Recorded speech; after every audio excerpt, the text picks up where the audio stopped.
ಕನ್ನಡ ಸೇರಿದಂತೆ ಹಲವು ಭಾಷೆಗಳ ಸಿನಿಮಾದಲ್ಲಿ ನಟಿಸಿದ್ದ ಪ್ರಖ್ಯಾತ ನಟ ಓಂ ಪುರಿ ಇಹಲೋಕವನ್ನ ತ್ಯಜಿಸಿದ್ದಾರೆ. 66 ವರ್ಷ ವಯಸ್ಸಾಗಿದ್ದ ಅವರು ಮುಂಬೈನ ಅಂಧೇರಿಯಲ್ಲಿರುವಂತಹ ತಮ್ಮ ನಿವಾಸದಲ್ಲಿ ಹಾರ್ಟ್ ಅಟ್ಯಾಕ್ ಆಗಿ ಮೃತಪಟ್ಟಿದ್ದಾರೆ.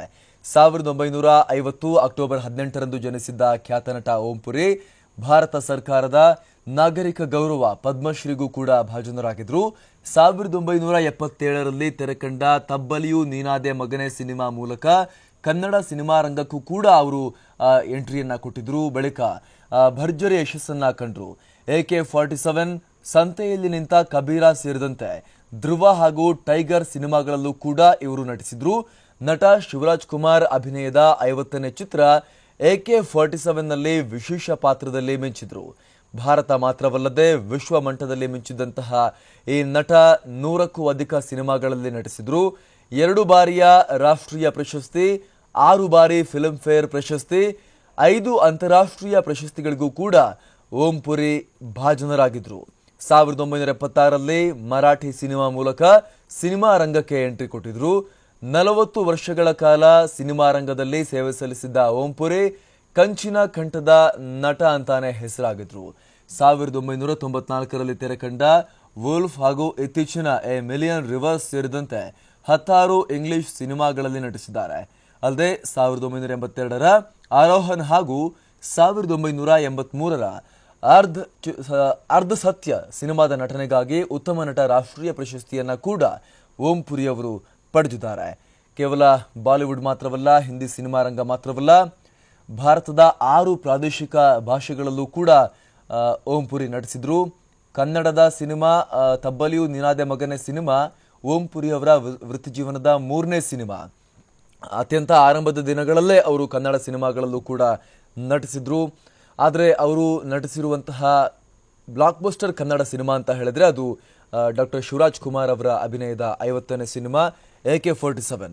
ಈ AK-47 ಸಿನಿಮಾದಲ್ಲಿ ಒಬ್ಬ ದಕ್ಷ ಪೊಲೀಸ್ ಅಧಿಕಾರಿಯಾಗಿ ತನ್ನ ನಗರವನ್ನ ಕಾಪಾಡುವಂತಹ ದಕ್ಷ ಪೊಲೀಸ್ ಅಧಿಕಾರಿಯ ಪಾತ್ರದಲ್ಲಿ ಓಂ ಪುರಿ ಅವರು ಕಾಣಿಸಿಕೊಂಡ್ರು. ಇದು ಇವತ್ತಿಗೂ ಕೂಡ ಒಂದು ಇತಿಹಾಸವನ್ನ ನಿರ್ಮಿಸಿರುವಂತಹ ಒಂದು ಅದ್ಭುತ ಚಿತ್ರ. ಕೇವಲ ಈ ರೀತಿ ಕನ್ನಡ ಅಥವಾ ಹಿಂದಿ ಮಾತ್ರವಲ್ಲ, ಭಾರತದ 6 ಭಾಷೆಗಳಲ್ಲೂ 6 ಪ್ರಾದೇಶಿಕ ಭಾಷೆಗಳಲ್ಲೂ ಕೂಡ ಓಂ ಪುರಿ ಅವರು ನಟಿಸಿದ್ದಾರೆ, ತಮ್ಮ ಛಾಪನ್ನ ಮೂಡಿಸಿದ್ದಾರೆ. ಮರಾಠಿ ಸಿನಿಮಾದ ಮೂಲಕ ತಮ್ಮ ಕರಿಯರ್ ಅನ್ನ, ವೃತ್ತಿ ಜೀವನವನ್ನ ಓಂ ಪುರಿ ಅವರು ಆರಂಭಿಸಿರುವಂತದ್ದು 1972ರಲ್ಲಿ. ಅದಾದ ಬಳಿಕ 2016ರವರೆಗೆ, ಅಂದ್ರೆ 2016ರಲ್ಲಿ ಕಳೆದ ವರ್ಷ ಬಂದಂತಹ ಪಾಕಿಸ್ತಾನಿ ಸಿನಿಮಾ ಏನಿದೆ ಅದು ಅವರ ಕಡೆಯ ಸಿನಿಮಾ. ಅದು ಪಾಕಿಸ್ತಾನಿ ಸಿನಿಮಾ ಅಂತ ನೋಡೋಕೆ ಹೋದ್ರೆ ಅದು ಮೊದಲ ಸಿನಿಮಾ, ವೃತ್ತಿ ಜೀವನದ ಕಡೆಯ ಸಿನಿಮಾ. ಆಕ್ಟರ್ ಇನ್ ಲಾ ಅನ್ನುವಂತಹ ಪಾಕಿಸ್ತಾನಿ ಸಿನಿಮಾದಲ್ಲೂ ಕೂಡ ಅವರು ನಡೆಸಿರುವಂಥದ್ದು. ಈ ರೀತಿಯಾಗಿ ಸಾಕಷ್ಟು ರಾಷ್ಟ್ರೀಯ ಅಂತಾರಾಷ್ಟ್ರೀಯ ಸಿನಿಮಾಗಳಲ್ಲೂ ಕೂಡ ನಟಿಸಿದ್ದಾರೆ. ಹಲವಾರು ಹಾಲಿವುಡ್ ಸಿನಿಮಾಗಳಲ್ಲೂ ಕೂಡ ಓಂ ಪುರಿ ಅವರು ನಟಿಸುವ ಮೂಲಕ ಅಂತಾರಾಷ್ಟ್ರೀಯ ಮಟ್ಟದಲ್ಲೂ ಕೂಡ ಛಾಪನ್ನ ಮೂಡಿಸಿದ್ದಾರೆ. ಹಲವಾರು ರಾಷ್ಟ್ರೀಯ ಪ್ರಶಸ್ತಿಗಳು, ನ್ಯಾಷನಲ್ ಅವಾರ್ಡ್ಸ್ ಹಾಗೂ ಸಾಕಷ್ಟು ಫಿಲ್ಮ್ ಫೇರ್ ಅವಾರ್ಡ್ಸ್ಗಳನ್ನು ಕೂಡ ಓಂ ಪುರಿ ಅವರು ಪಡೆದುಕೊಂಡಿದ್ದಾರೆ. ಭಾರತ ಸರ್ಕಾರದ ನಾಗರಿಕ ಪುರಸ್ಕಾರವಾಗಿರುವಂತಹ ಪದ್ಮಶ್ರೀ ಗೌರವಕ್ಕೂ ಕೂಡ ಓಂ ಪುರಿ ಅವರು ಭಾಜನರಾಗಿದ್ದಾರೆ. ಹಾಗೂ ಹಲವಾರು ಅಂತಾರಾಷ್ಟ್ರೀಯ ಪ್ರಶಸ್ತಿಗಳನ್ನು ಕೂಡ ಓಂ ಪುರಿ ಅವರು ಪಡೆದಿದ್ದಾರೆ. ಇತ್ತೀಚೆಗೆ ಅವರ ಕಡೆಯ ಮೂರು ಸಿನಿಮಾಗಳ ವಿಚಾರಕ್ಕೆ ಬಂದ್ರೆ, ಸಂತೆಯಲ್ಲಿ ನಿಂತ ಕಬೀರದಲ್ಲೂ ಕೂಡ ಅವರು ಆಕ್ಟ್ ಮಾಡಿದ್ರು. ಟೈಗರ್ ಕನ್ನಡ ಸಿನಿಮಾದಲ್ಲೂ ಕೂಡ ಇನ್ನು ಶೂಟ್ ಆಗ್ತಿರುವಂತಹ ಸಿನಿಮಾ, ಇದರಲ್ಲೂ ಕೂಡ ಅವರು ಆಕ್ಟ್ ಮಾಡಿದ್ರು. ಹಾಗೂ ಟೈಗರ್ ಆಕ್ಟರ್ ಇನ್ ಲಾ ಪಾಕಿಸ್ತಾನಿ ಸಿನಿಮಾ, ಇದರಲ್ಲೂ ಕೂಡ ಆಕ್ಟ್ ಮಾಡಿದ್ರು ಓಂ ಪುರಿ ಅವರು. ಓಂ ಪುರಿ ಅವರ ನಿಧನ ತುಂಬಲಾರದ ನಷ್ಟ, ಕಲಾ ರಂಗಕ್ಕೆ, ಇಡೀ ಸಿನಿಮಾ ಇಂಡಸ್ಟ್ರಿಗೇನೆ ಒಂದು ತುಂಬಲಾರದ ನಷ್ಟ ಅಂತಾನೆ ಇದನ್ನ ಹೇಳ್ಬೋದು.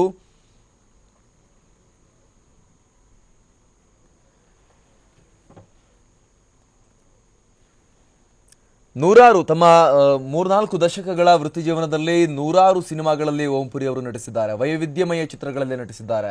ಪೊಲೀಸ್ ಅಧಿಕಾರಿಯಾಗಿ, ವಿಲನ್ ಆಗಿ ಅಥವಾ ಮುಖ್ಯ ಭೂಮಿಕೆಯಲ್ಲಿ ನಟಿಸಿರುವಂತಹ ಸಿನಿಮಾಗಳು ಕೂಡ ಇವೆ.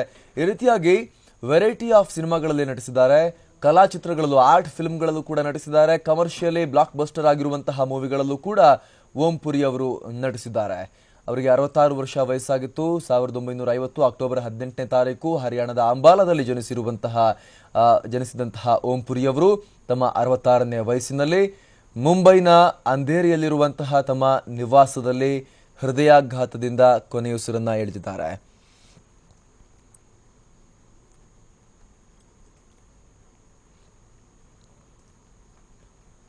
ಈ ಮೂಲಕ ಸಿನಿಮಾ ರಂಗಕ್ಕೆ ತುಂಬಲಾರದ ನಷ್ಟ ಉಂಟಾಗಿದೆ ಅಂತಾನೆ ಹೇಳ್ಬೋದು. ಕನ್ನಡದ AK47 ಸಿನಿಮಾದಲ್ಲಿ ವಿಶೇಷ ಪಾತ್ರವನ್ನ, ಪೊಲೀಸ್ ಅಧಿಕಾರಿಯ ಪಾತ್ರವನ್ನ ನಿಭಾಯಿಸಿದ್ರು ಓಂ ಪುರಿ ಅವರು. ಇವತ್ತಿಗೂ ಕೂಡ ಜನ ಆ ಪಾತ್ರವನ್ನ ನೆನಪಿಸಿಕೊಳ್ತಾರೆ, ಆ ಸಿನಿಮಾವನ್ನ ನೆನಪಿಸಿಕೊಳ್ತಾರೆ. ಆ ಸಿನಿಮಾ ದೊಡ್ಡ ಮಟ್ಟದಲ್ಲಿ ಯಶಸ್ಸನ್ನ ಕಾಣೋಕೆ ಓಂ ಪುರಿ ಅವರ ಪಾತ್ರ ಕೂಡ ಸಾಕಷ್ಟು ದೊಡ್ಡ ಪ್ರಮಾಣದಲ್ಲೇ ಇದೆ ಅಂತಾನೆ ಹೇಳ್ಬೋದು. ನ್ಯಾಷನಲ್ ಸ್ಕೂಲ್ ಆಫ್ ಡ್ರಾಮಾದಲ್ಲಿ ತಮ್ಮ ಎಜುಕೇಶನ್ ಅನ್ನ ಮಾಡಿದ್ರು, ನಟನೆಯ ಒಂದು ತರಬೇತಿಯನ್ನ ಪಡೆದಿದ್ರು ಓಂ ಪುರಿ ಅವರು. ಬಳಿಕ 1972ರಲ್ಲಿ ವೃತ್ತಿ ಜೀವನವನ್ನ ಆರಂಭಿಸಿದ್ರು ಓಂ ಪುರಿ ಅವರು. 1972ರಲ್ಲಿ ಬಂದಂತಹ ಗಾಶಿರಾಮ್ ಕೋತ್ವಾಲ್ ಅನ್ನುವಂತಹ ಮರಾಠಿ ಸಿನಿಮಾದಲ್ಲಿ ನಟಿಸುವ ಮೂಲಕ ತಮ್ಮ ಕರಿಯರ್ ಅನ್ನ ಆರಂಭಿಸಿದ್ರು. ಹಾಗೂ ಎರಡನೇ ಸಿನಿಮಾ ಗೋಧೂಳಿ ಅನ್ನುವಂತಹ ಸಿನಿಮಾ, ಹಾಗೂ 1977ರಲ್ಲಿ ಬಂದಂತಹ ಕನ್ನಡ ಸಿನಿಮಾ ತಬ್ಬಲಿಯು ನೀನಾದೆ ಮಗನೇ ಸಿನಿಮಾ ಇವರ ವೃತ್ತಿ ಜೀವನದ 3ನೇ ಸಿನಿಮಾ. ಆರಂಭದ ದಿನಗಳಲ್ಲೇ ಅವರು ಕನ್ನಡ ಸಿನಿಮಾಗಳಲ್ಲೂ ಕೂಡ ನಟಿಸಿದ್ರು. ಉತ್ತಮ ಹೆಸರನ್ನ ಕೂಡ ಗಳಿಸಿದಂತಹ ಒಬ್ಬ ಮೇರು ನಟ. ಪಂಜಾಬಿ ಸಿನಿಮಾಗಳಲ್ಲೂ ಕೂಡ ನಟಿಸಿದ್ರು, ಇಂಗ್ಲಿಷ್ ಟಿವಿ ಸೀರಿಯಲ್ಗಳಲ್ಲೂ ಕೂಡ ನಟಿಸಿದ್ರು, ಮಲಯಾಳಂ ಮೂವಿಗಳಲ್ಲೂ ಕೂಡ ನಟಿಸಿದ್ರು, ತೆಲುಗು ಸಿನಿಮಾಗಳಲ್ಲಿ ನಟಿಸಿದ್ರು, ಹಿಂದಿಯ ಬಾಲಿವುಡ್ನ ಸಾಕಷ್ಟು ಸಿನಿಮಾಗಳಲ್ಲಿ 106 ಸಿನಿಮಾಗಳಲ್ಲಿ ನಟಿಸಿದ್ರು. ಉರ್ದು ಸಿನಿಮಾ ಇಂಡಸ್ಟ್ರಿಯಲ್ಲೂ ಕೂಡ ಇವರು ಕೆಲಸವನ್ನ ಮಾಡಿದ್ದಾರೆ.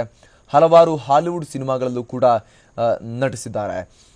ಹಾಗೆ ನೋಡೋಕೆ ಹೋದ್ರೆ ಕನ್ನಡದಲ್ಲಿ ಹಲವಾರು ಸಿನಿಮಾಗಳಲ್ಲಿ ಓಂ ಪುರಿ ಅವರು ನಟಿಸಿದ್ರು. ಕನ್ನಡದ AK47 ಆಗಿರ್ಬೋದು, ತಬ್ಬಲಿಯು ನೀನಾದೆ ಮಗನೇ ಆಗಿರ್ಬೋದು, ಧ್ರುವ ಸಿನಿಮಾ ಆಗಿರ್ಬೋದು, ಅಥವಾ ಮೊನ್ನೆ ಬಂದಂತಹ ಸಂತೆಯಲ್ಲಿ ನಿಂತ ಕಬೀರ ಆಗಿರ್ಬೋದು, ಟೈಗರ್ ಸಿನಿಮಾ ಆಗಿರ್ಬೋದು. ಈ ರೀತಿಯಾಗಿ ಕನ್ನಡದಲ್ಲೂ ಕೂಡ ಸಾಕಷ್ಟು ಸಿನಿಮಾಗಳಲ್ಲಿ ಓಂ ಪುರಿ ಅವರು ನಟಿಸುವ ಮೂಲಕ ಛಾಪನ್ನ ಮೂಡಿಸಿದ್ದಾರೆ. ರಾಷ್ಟ್ರೀಯ ಅಂತಾರಾಷ್ಟ್ರೀಯ ಮಟ್ಟದಲ್ಲೂ ಕೂಡ ದೊಡ್ಡ ಹೆಸರನ್ನ ಮಾಡಿದಂತಹ ನಟ ಇನ್ನಿಲ್ಲ.